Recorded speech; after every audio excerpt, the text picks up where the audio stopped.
Hey there, welcome to the Reinsurance Podcast, the place where we dive into all things reinsurance, the coolest part of insurance. We're your hosts, Jerad and Ben, a couple of ex-practitioners who loved the industry so much we founded Supercede to tackle some of its biggest headaches. And we're here to share our insights and stories with expert guests as we uncover what's really going on in the industry.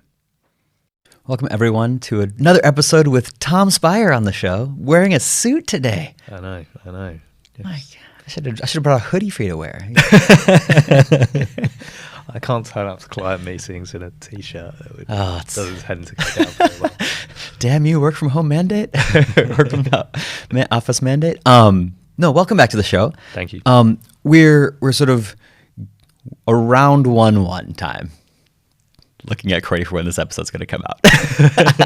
But as we're sort of approaching this 1/1, we were talking about over the news episodes and things, and from Monte Carlo and Baden-Baden, the sort of softening of of pricing in some categories, which is quicker than we may have thought from the hard market conditions we got like a couple of years ago.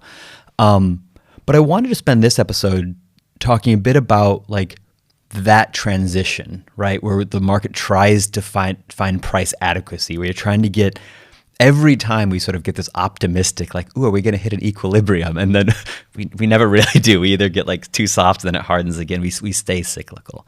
But I wanted to sort of dive into a little bit of the sort of pursuit of price adequacy to give like affordable reinsurance for cedents, but also allow the reinsurers to make profit and have sustainable businesses themselves. So if we think about those two components, how would you look at it from the cedent's lens of pursuing a price that feels sustainable? And as we're going through this, like, or is it just they just want cheaper all the time, and it's this sort of like, I don't think they just want cheaper all the time.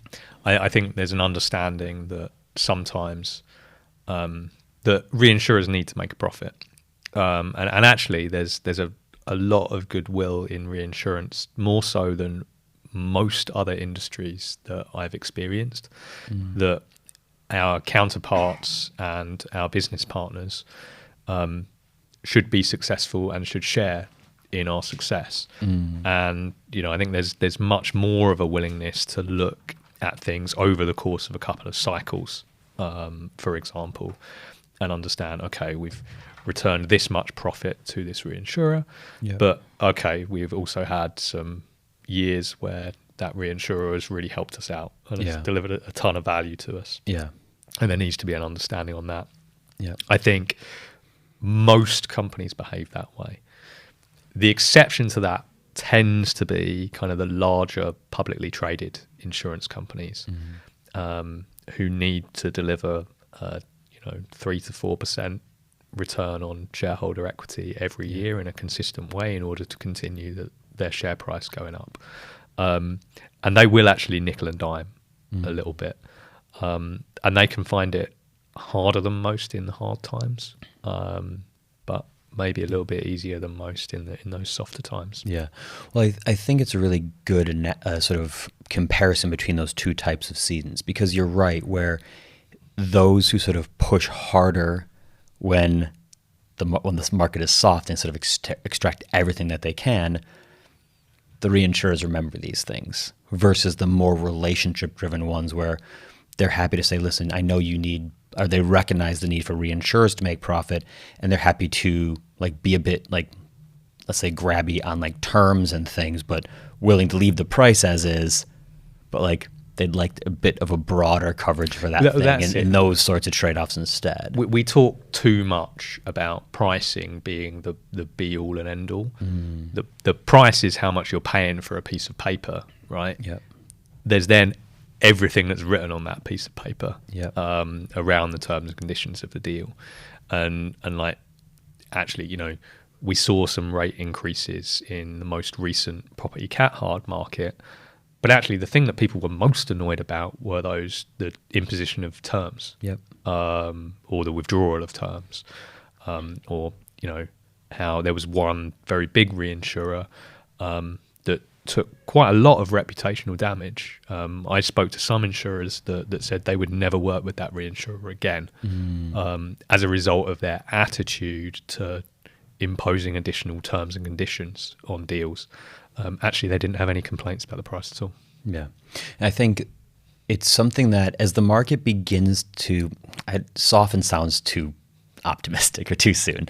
But as we're going through this transition, it will be an interesting one to watch the relationship between the terms of the contracts as well, because in the last big soft market, that was something that the cedents started getting very sort of deep into, like additional terms and coverages and protections and multi-year deals and, you know, combined layers on the top, like taking so much in terms of like structural complexity that they're adding for this. Well, and the reinsurers started to get to a position where they were saying that the market was getting dysfunctional as a result of that, that reinsurers were taking on risks that really reinsurers weren't set up to take on. You know, things like secondary perils comes up a lot. And when a reinsurer is saying that its own market is dysfunctional, that's kind of a big indication that things needed a bit of a reset. Of course, when things reset, they always go too far. It's the same thing, same reason we have a cyclical market in terms of price. You will get these cycles come up in terms of terms and conditions and how much is covered and what should be down to a reinsurer to cover. And what at the end of the day is just part and parcel of being an insurance business, and actually you should take on your own balance sheet. And that pursuit of price adequacy has always sort of made me think about this idea of will there be sort of a cap in that profitability, sort of maybe not in like raw terms, but in the terms of like if any members of the equation become too profitable, like it will sort of bring the market back down. It'll calibrate from there. So there's sort of like an inherent ceiling that seems to exist, because if it's too profitable for too long, those markets will sort of start to demand, of course, cheaper. What you're saying is logical in that there must be a technical ceiling somewhere at which, you know, the market becomes so attractive at a certain level of pricing that you know there'll be this rush on capacity for it. But where that ceiling is so much more complicated, because reinsurance companies are not just competing with other reinsurance companies, they're competing with any other kind of financial investment that somebody with money could invest in. So you're looking at the interest rate environment, you're looking at the price of global equities, as well as, you know, what that particular reinsurance market is doing. It's also one where those years where the reinsurers make just colossal profits can sometimes be anomalous in that, like, we didn't have any major cat events or no market shaking things. So it's like they rolled snake eyes every time, and it's just a great year for them. His snake eyes guy don't gamble at all. But it's a recognition that there is an element of luck that plays in the reinsurer's hands as well. If the wind doesn't blow and the earth doesn't shake in a couple consecutive years, like, they're gonna be in the money. But I think the insurers, the cedents, also have a lens of, but if we have a massive event and the books blow up and the towers all sort of go to the top layer next year, those guys are paying the bill too. So there's this awareness that it's not like a 1-year thing. On the consumer side, I think the insurance, that is a different thing.